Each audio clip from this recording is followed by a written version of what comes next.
Question किया जनाब साबिर शाकिर साहब से। साबिर शाकिर साहब से पूछा गया कि आप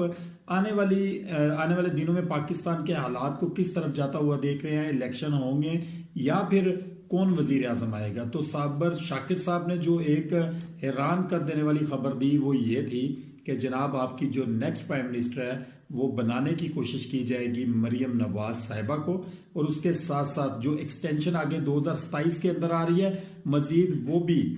एक्सटेंशन लेने की कोशिश की जाएगी। इस